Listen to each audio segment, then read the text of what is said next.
अस्सलाम वालेकुम क्लास। आज का हमारा जो टॉपिक है वो है साइटोस्केलेटन।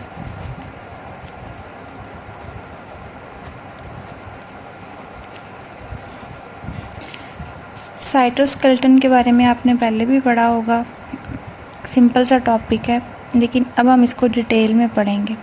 साइटोस्केलेटन है क्या, किस वर्ड से डिराइव किया गया ये वर्ड? एक फ्रेंच वर्ड साइटोस्केलेटी से डिराइव किया गया।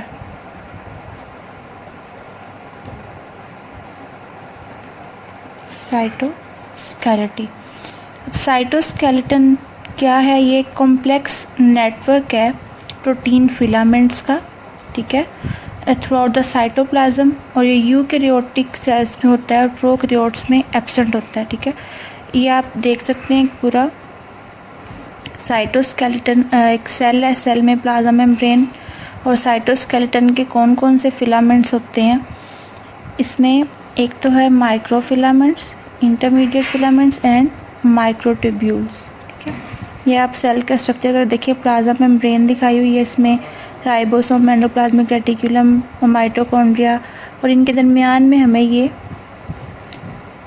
स्पिंडल इस फॉर्म में, सिलेंडर की फॉर्म में जो हमारे पास होते हैं वो होते हैं हमारे पास साइटोस्केलेटन। और उन साइटोस्केलेटन के 3 टाइप्स हैं, वो उसमें 3 तरह के प्रोटीन फिलामेंट्स होते हैं जिन्हें हम कहते हैं microfilaments, intermediate filaments and microtubule. अब इनको हमने फर्दर डिटेल में पढ़ना है कि इन फिलामेंट्स का क्या क्या फंक्शन है और इनका स्ट्रक्चर। हमारे पास इसकी फर्स्ट टाइप है माइक्रोफिलामेंट।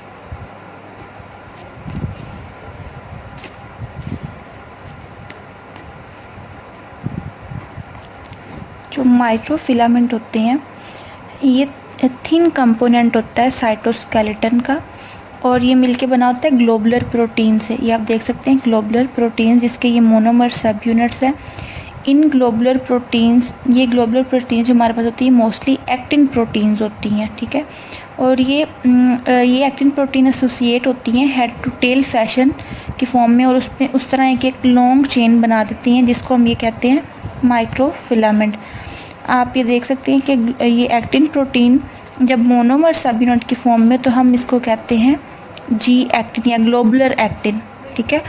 और जब यही ग्लोबुलर एक्टिन प्रोटीन मिलके एक चेन लाइक स्ट्रक्चर बना देती है, मतलब इसमें पॉलीमराइजेशन हो जाती है, पॉलीमर्स बनाते हैं, लॉन्ग चेन बनाते हैं, तो हम इसे कहते हैं फिलामेंटस एक्टिन या एफ एक्टिन हम इसको कह सकते हैं, ठीक है।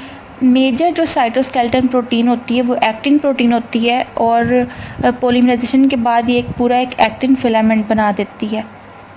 जब माइक्रोफिलामेंट एसोसिएट होते हैं और एक वो ट्विस्टेड डबल चेन बनाते हैं, जैसे ये ट्विस्ट बना हुआ है, ठीक है। यहाँ भी आप देख सकते हैं जी एक्टिन प्रोटीन, मतलब ये ग्लोबुलर प्रोटीन, सिंगल प्रोटीन, फिर इसने बना दी एक डाइमर बनाया, मतलब डाइमर 2 प्रोटीन्स मिल गई, देन फिर ट्राइमर बना, उसके बाद एक चेन बनती गई, ठीक है, मतलब पॉलीमराइजेशन होगी, एक चेन बन गई और ये ट्विस्ट फॉर्म में आ गई है। ये भी आप देख लें ऐसे ट्विस्ट की फॉर्म में, ठीक है। ट्विस्टेड फॉर्म में जब ये आएंगी तो ये एक double chain, twisted double chain बन जाएगी, और ये डबल चेन जो होती है इसको हम क्या देते हैं स्ट्रेस फाइबर्स, ठीक है। इसकी जो विड्थ होती है ऑलमोस्ट होती है 7 नैनोमीटर। क्लियर? जो माइक्रोफिलामेंट्स हैं इसका मेजर रोल क्या होता है? इसने सेल को हेल्प करना होता है उसकी मोटिलिटी में और डिवीजन में। जो सेल की डिवीजन होती है वो सेल के इक्वेटर से स्टार्ट होती है। आपने माइटोसिस मियोसिस में भी पढ़ा होगा कि साइटोस्केलेटन रोल प्ले कर रहा होता है अपना सेल की डिवीजन में। उसमें माइक्रोफिलामेंट्स या माइक्रोट्यूब्यूल्स वगैरह जो बनते हैं वो सेल की डिवीजन में हेल्प करते हैं। जो माइक्रोफिलामेंट होते हैं वो डिवाइड करते हैं सेल को फर्दर आगे 2 सेल्स में, डॉटर सेल्स में। और जो माइक्रोफिलामेंट्स हैं इसमें क्योंकि एक्टिन प्रोटीन होती है, और एक्टिन मायोसिन प्रोटीन आपको पता है कि मसल की कॉन्ट्रैक्शन में भी हेल्प करती है, इसमें भी इन्वॉल्व होती है। जो मोनोमर्स होते हैं एक्टिन प्रोटीन के, जिसे हम ग्लोबुलर एक्टिन कहते हैं, वो मिलके डाइमर बनाते हैं, डाइमर से फिर आगे फर्दर ट्राइमर बनता है और फिर वो एक चेन की फॉर्म में आ जाती है, इसकी पॉलीमराइजेशन हो जाती है। जो ये चेन होती है या आप इसे कहते हैं कि जो फाइबर्स बन जाते हैं, ये सेल को स्ट्रेंथ देते हैं, ठीक है।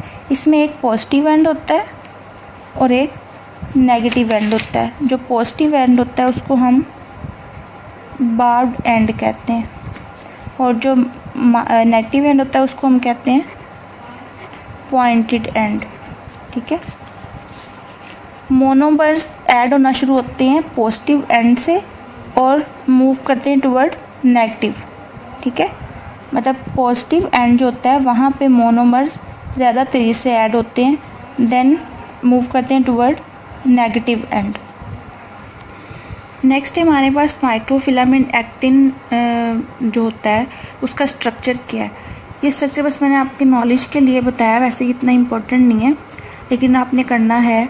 मैंने इसमें आपको इसके फंक्शन भी बता दिए। माइक्रोफिलामेंट एक्टिन स्ट्रक्चर में जो हमारे पास होते हैं फिलोपोडिया, जिसे हम फिलोपोडियम भी कह सकते हैं, सिंगल, और माइक्रोविलाई, ठीक है, माइक्रोविलाई है। फिर हमारे पास लेमिलोपोडिया और मायोसिन,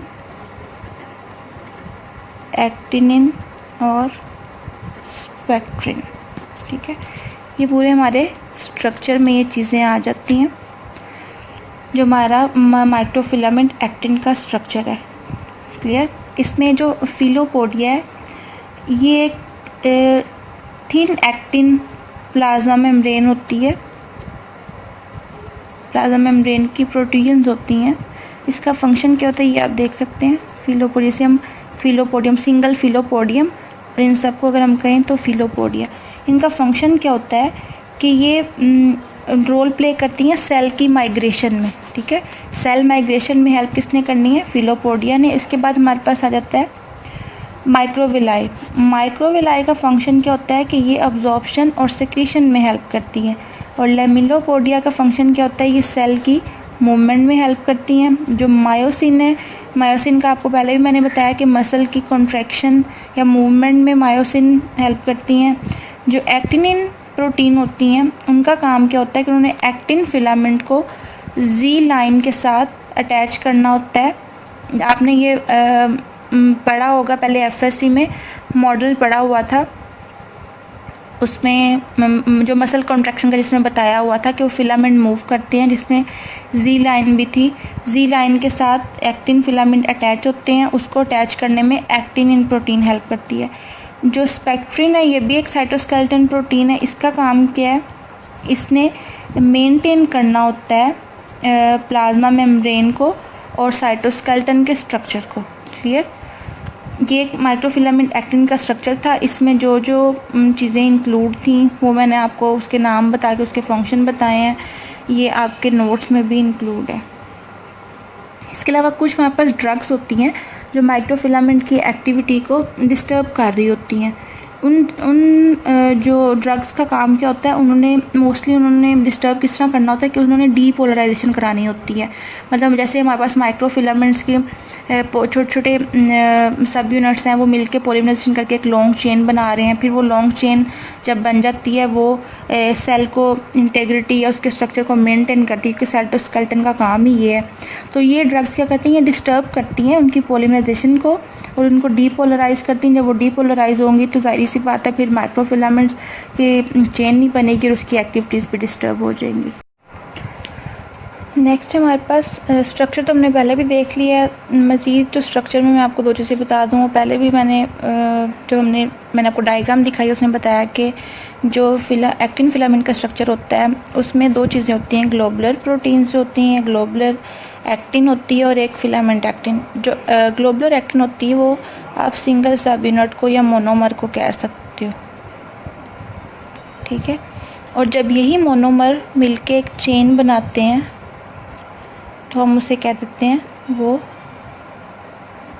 फिलामेंटस एक्टिन है। ये फिलामेंटस एक्टिन जब ग्लोबुलर शेप में आता है, तो फिर हम इसे कह देते हैं स्ट्रेस फाइबर। ठीक है। अब जो प्रोटीन्स होती हैं सेल्स में, वो लिंक करती हैं एक्टिन फिलामेंट को एक दूसरे से, ठीक है, और मिलके मतलब बना लेती हैं ये एक्टिन बंडल्स या एक एक्टिन नेटवर्क बना लेती हैं। जो हमारे पास एक्टिन बंडल बनता है वो बनता है actinin, valine, fibrin,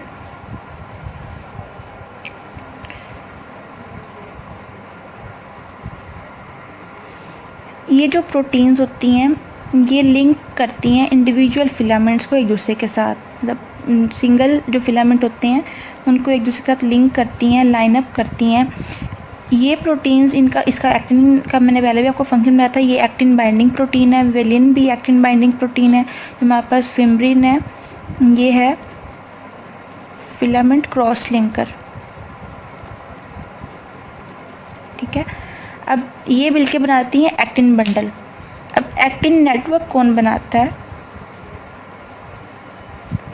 actin network बनाता है स्पेक्ट्रिन एंड फिलामिन। ये दो जो प्रोटीन्स होती हैं, ये इनका काम क्या होता है कि ये फिलामेंट्स को डिफरेंट एंगल्स के साथ एक दूसरे से अटैच करती हैं और एक कुशन लाइक स्ट्रक्चर बना देती है। स्पेक्ट्रिन जो हमारे पास प्रोटीन है, इसका फंक्शन मैंने आपको पहले भी बताया है। इसका फंक्शन क्या होता है कि इसने मेंटेन करना होता है सेल मेम्ब्रेन साइटोस्केलेटन की इंटीग्रिटी को, उसके स्ट्रक्चर को। अब स्पेक्ट्रिन और फिलामिन प्रोटीन मिलके एक एक्टिन नेटवर्क बना रही है। इसमें फिलामिन प्रोटीन का काम क्या है? ये भी एक प्रोटीन की क्लास है। इसने होल्ड करना होता है किसी भी दो एक्टिन फिलामेंट को लार्ज एंगल पे। ठीक है। इस तरह ये डिफरेंट प्रोटीन्स एक्टिन बंडल और एक्टिन नेटवर्क बना देते। नेक्स्ट हमारे पास जो है सेकंड टॉपिक वो है, या सेकंड टाइप आप कह लें,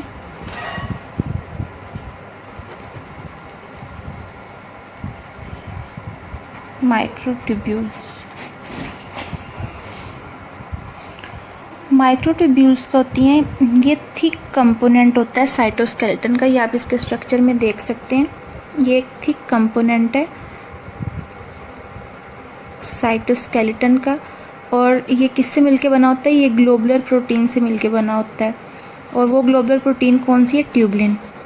इस ट्यूबलिन प्रोटीन के दो ये ट्यूबलिन प्रोटीन होती हैं, एक होती है अल्फा ट्यूबलिन और एक है बीटा ट्यूबलिन। ये दोनों ट्यूबलिन मिलके क्या बनाती हैं? एक डाइमर बना देती हैं। और ये डाइमर किस तरह अरेंज होता है? एक स्पाइरल फॉर्म में अरेंज हो जाता है। ठीक है।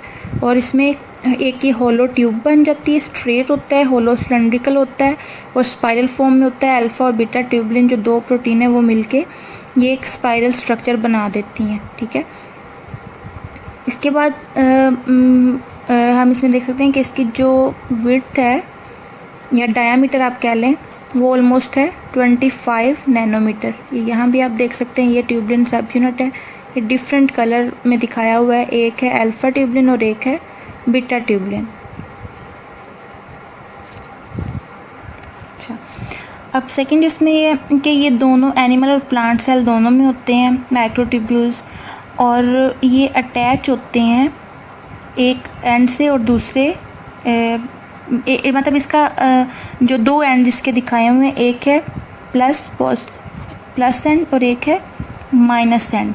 ठीक है। ग्रो किस तरफ से करता है? ये पॉजिटिव एंड की तरफ से। ठीक है। ग्रो करने का मतलब क्या है कि यहाँ पे इसकी पॉलीमराइजेशन हो रही है।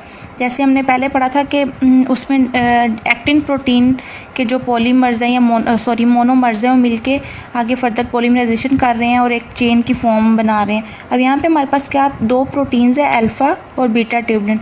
इन दो प्रोटीन्स ने क्या मिलके करना है? इन्होंने मिलके पॉलीमराइजेशन करनी है और इसको एक स्ट्रक्चर की फॉर्म देनी है। ये हमारे पास है पॉजिटिव एंड और ये है नेगेटिव एंड। ट्यूबलिन प्रोटीन के जो बिल्डिंग ब्लॉक्स हैं माइक्रोट्यूब्यूल्स के जो बिल्डिंग ब्लॉक्स हैं वो हमारे पास यही दो ट्यूबलिन प्रोटीन होती हैं, अल्फा और बीटा। अब ये अल्फ़ा और बीटा जब अपने आप को अरेंज करेंगी, ये ट्यूबुलेंट सब यूनिट्स अपने आप को अरेंज करेंगे तो ये स्पाइरल फॉर्म में आ जाएंगे, ठीक है। और इनकी क्या हो जाएगी, पॉलीमराइजेशन होती जाएगी। पॉलीमराइजेशन होगी पॉजिटिव एंड की तरफ और नेगेटिव एंड की तरफ से इनकी डीपॉलीमराइजेशन भी हो सकती है, ठीक है। जैसे हमने पहले भी पढ़ी थी असेंबली और डिसअसेंबली, उसके इससे पहले जो हमने माइक्रोफिलामेंट्स पढ़े हैं उसका मैंने आपको बताया कि कुछ ड्रग्स होती हैं जो उसको डीपॉलीमराइज कर देती हैं।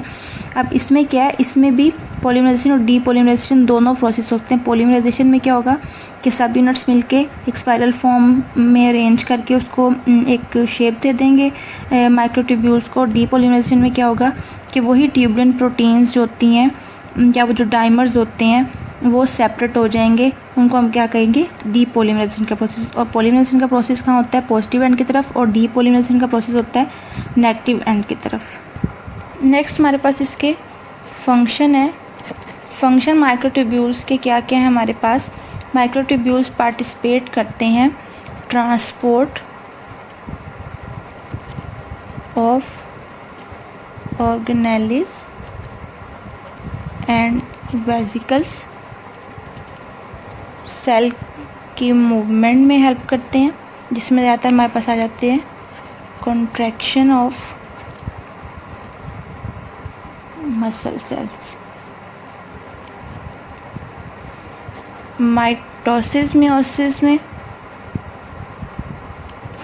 इनका क्या फंक्शन होता है, movement of chromosome during cell division, या जब माइटोटिक स्पिंडल बन रहा होता है तब जो क्रोमोसोम की मूवमेंट को उसको कंट्रोल किसने करना होता है, माइक्रोट्यूब्यूल्स ने, ठीक है। नेक्स्ट हमारे पास है माइक्रोट्यूब्यूल्स मोटर प्रोटीन्स। इनका क्या फंक्शन होता है, ये दो तरह की होती हैं।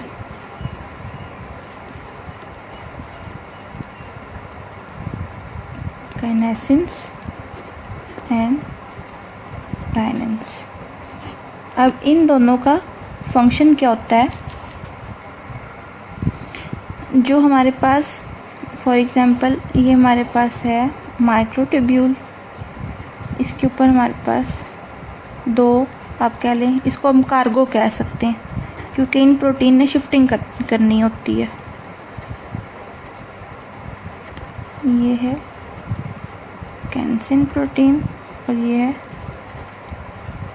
डायनिन। ये हमारे पास नेगेटिव एंड है, ये पॉजिटिव। जो ये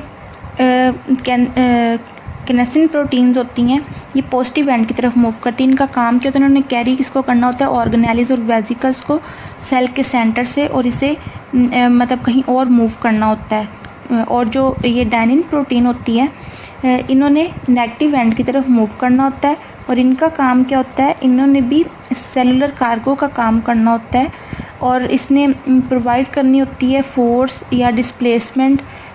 वो कब ज़रूरी होती है, वो माइटोसिस के प्रोसेस में। और इस प्रोटीन का एक और काम भी होता है, इसने ड्राइव किसको करना होता है, जो सीलिया या फ्लैजेला होता है यूकेरियोटिक सेल्स में, उसकी बिटिंग को इसने ड्राइव करना होता है या कंट्रोल करना होता है। नेक्स्ट हमारे पास है कौन सी ड्रग्स हैं जो माइक्रोट्यूब्यूल्स को अफेक्ट करती हैं।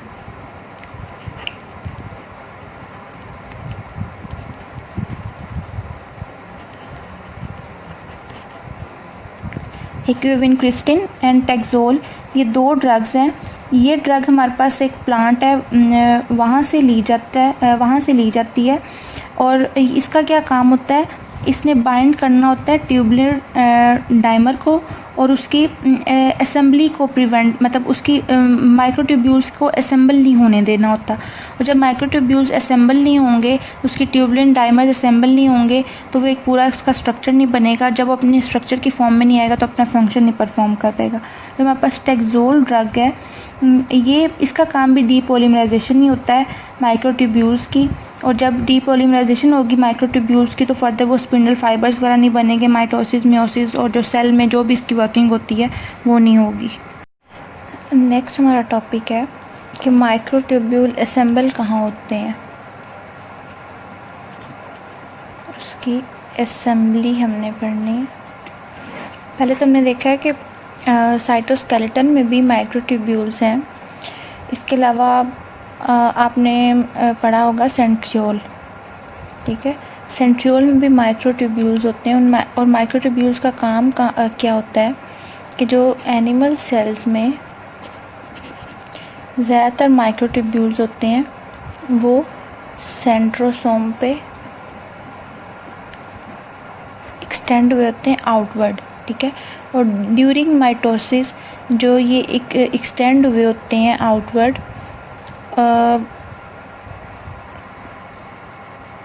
जो माइक्रोट्यूब्यूल्स सेंट्रोसोम पे एक्सटेंड हुए होते हैं वो फर्दर आगे बना देते हैं हमारे पास स्पिंडल फाइबर। फॉर एग्जांपल आप लोग ये देख सकते हैं सेल है, उसमें सेल डिवीजन हो रही है।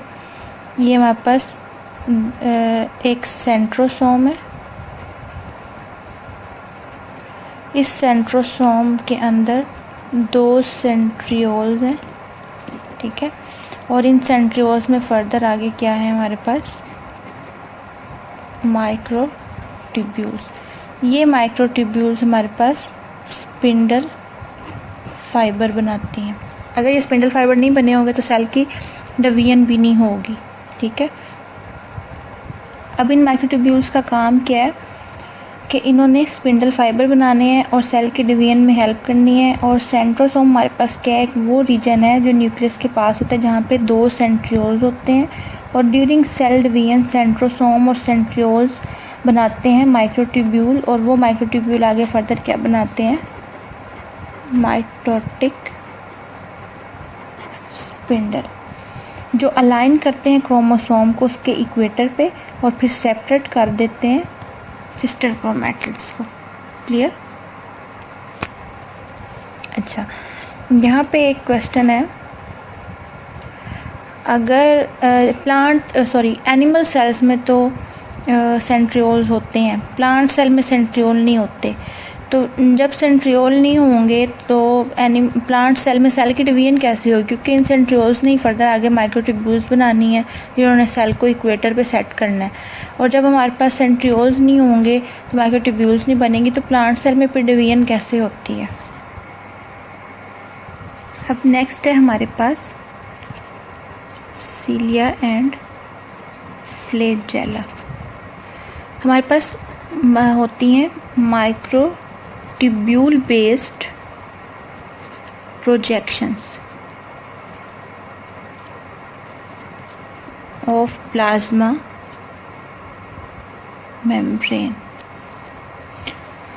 In eukaryotic cells. उन्हें हम क्या कहते हैं, सीलिया एंड फ्लैजेला, ठीक है। मोस्टली जो सीलिया एंड फ्लैजेला होते हैं उनका स्ट्रक्चर ऑलमोस्ट सिमिलर होता है, उनका डायमीटर होता है 0.25, ठीक है। अब जो फंडामेंटल स्ट्रक्चर होता है सीलिया और फ्लैजेला का, उसे हम कहते हैं एक्सोनीम। ये एक्सोनीम किससे मिलके बना होता है, ये बना होता है माइक्रोट्यूब्यूल से और कुछ एसोसिएटेड प्रोटीन से। ये आप लोग यहाँ पे देख सकते हैं, ये माइक्रोट्यूब्यूल्स सर्कल की फॉर्म में है, ये सेंट्रल माइक्रोट्यूब्यूल्स हैं और ये पेरिफेरल माइक्रोट्यूब्यूल्स हैं, ठीक है। अब ये जो है एक्सोनीम जो कि एक स्ट्रक्चर बनाती हैं सीलिया और फ्लैजेला का, वो किससे मिलकर बनी होती है, माइक्रोट्यूब्यूल से। जो एक्सोनीम होती है प्राइमरी सीलिया की, उसमें क्या होता है, एक रिंग बनता है, आउटर रिंग बनता है 9 माइक्रोट्यूब्यूल्स का, और ये डुप्लेट माइक्रोट्यूब्यूल होते हैं। जैसे मतलब ये 2 माइक्रोट्यूब्यूल मिलके एक 9 रिंग बना कर 9 माइक्रोट्यूब्यूल्स का रिंग बना रहे हैं, ठीक है। और एक्सोनीम जो होता है, एक्सोनीम का स्ट्रक्चर वो अगर हम देखें कि इनर साइड पे, तो ये हमारे पास है 2 माइक्रोट्यूब्यूल्स, ठीक है। तो हमारे पास 9 + 2 एक्सोनीम का स्ट्रक्चर होगा। 9 माइक्रोट्यूब्यूल हमारे पास आउटर साइड पे और जो 2 माइक्रोट्यूब्यूल्स हैं हमारे पास इनर साइड पे। अब इन सीलिया फ्लैजेला का काम क्या होता है, इनका मोस्टली काम लोकोमोशन का होता है। इसकी डायरेक्शन कैसे होती है फ्लैजेला की और सीलिया की, विप लाइक आप कह सकते हैं इसकी जो डायरेक्शन होती है।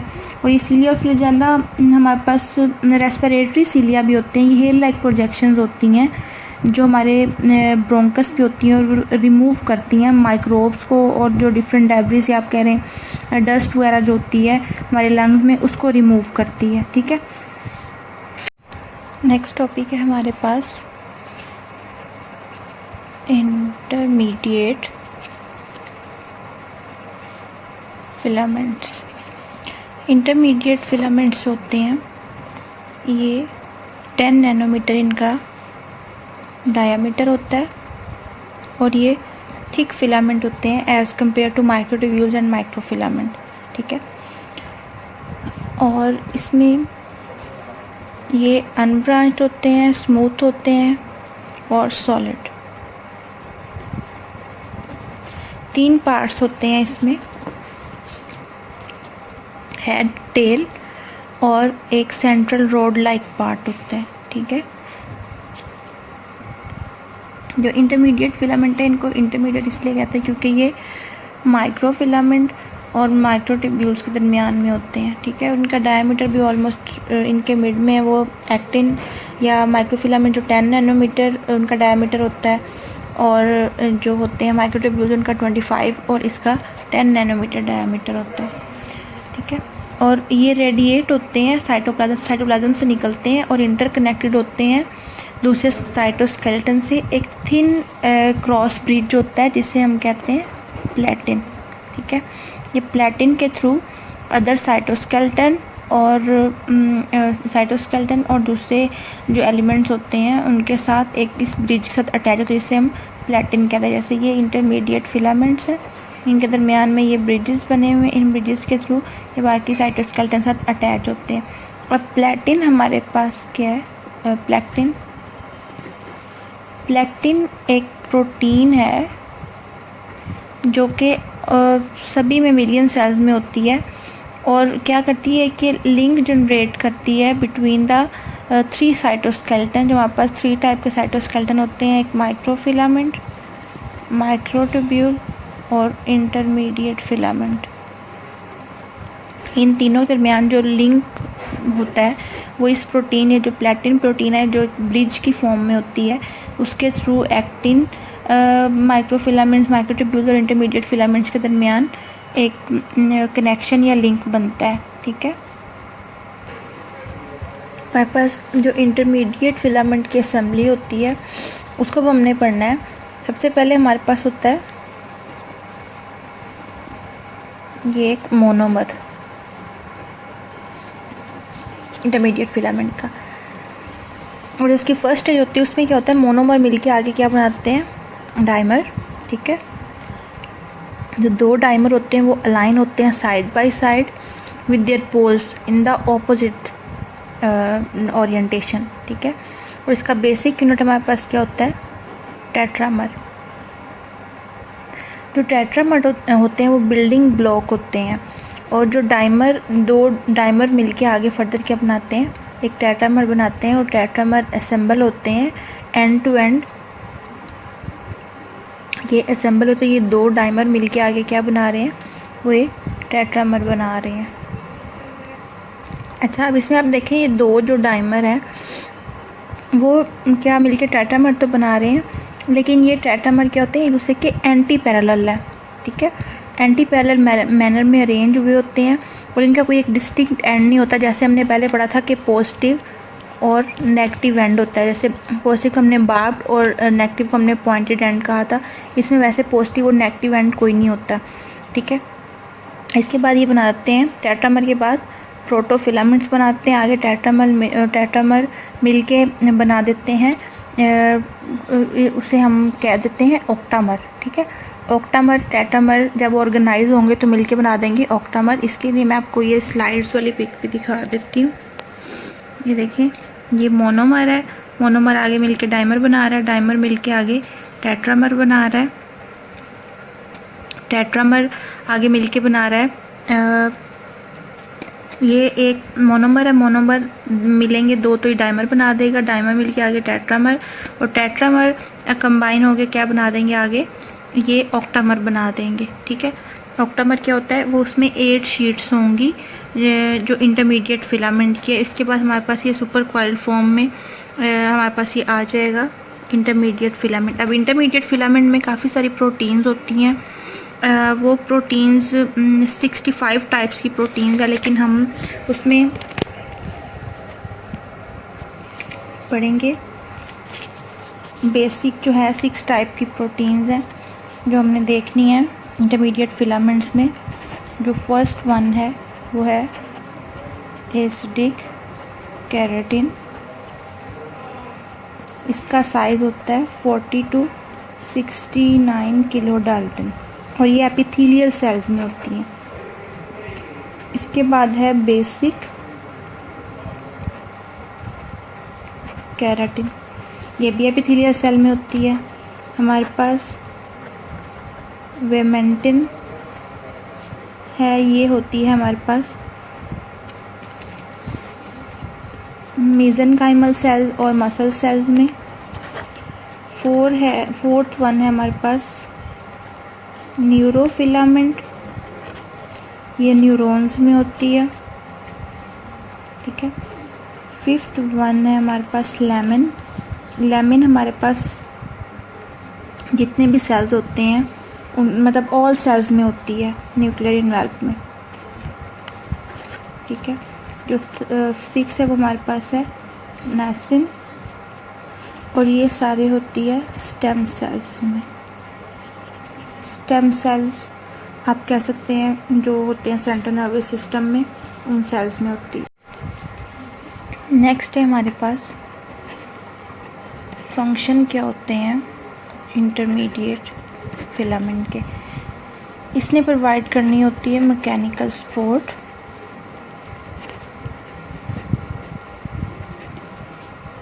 वाज़ा मेम्ब्रेन को, और ये इन्वॉल्व नहीं होते सेल मोटिलिटी में। क्लियर। और इसकी वजह से डिजीज़ कौन कौन सी होती हैं इंटरमीडिएट फिलामेंट्स की वजह से। इसमें एक जो कॉमन डिजीज़ है इंटरमीडिएट फिलामेंट की वजह से वो है स्किन डिसऑर्डर्स। लिवर डिजीज़ भी हो सकती हैं।